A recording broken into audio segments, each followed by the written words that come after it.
माझ्याकडे नाही. तो फरमी या सिस्टीमच्याच म्हणजे मी काही भाषा करू इच्छिते.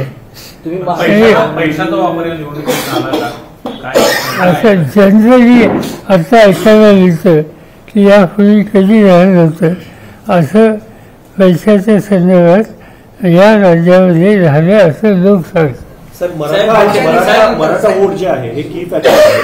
महाविकास आघाडीने महाराष्ट्रामध्ये जातीपातीचं राजकारण केलं, त्यामधनं ओबीसी समाज हा दुरवला गेला. ओबीसी समाजाबरोबर ती ब्राह्मण समाज जो आहे तो भारतीय जनता पार्टीला मिळाला आणि त्यामध्ये वोट राईज झाला महायुतीचा आणि त्याचा फटका महाविकास आघाडीला बसला.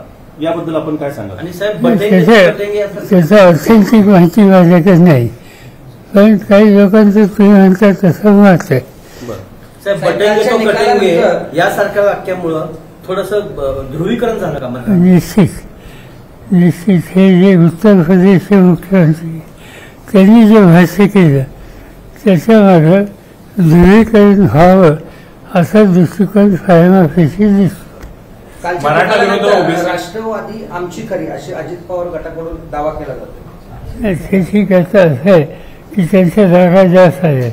ही गोष्ट अमान्य करण्याचं कारण नाही, पण राष्ट्रवादी हा पक्ष त्याचा संस्थापक कोण आहे हे साधारणतः महाराष्ट्रात माहीत असावं.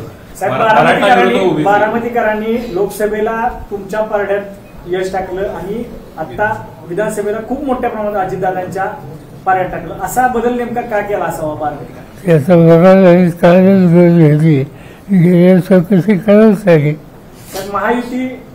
महायुतीबाबत असलेली नाराजी आपण लोकसभेला योग्य प्रमाणात मांडू शकला त्या सगळी इंडिया आघाडी, मात्र ती विधानसभेला मांडायला कमी पडलात का?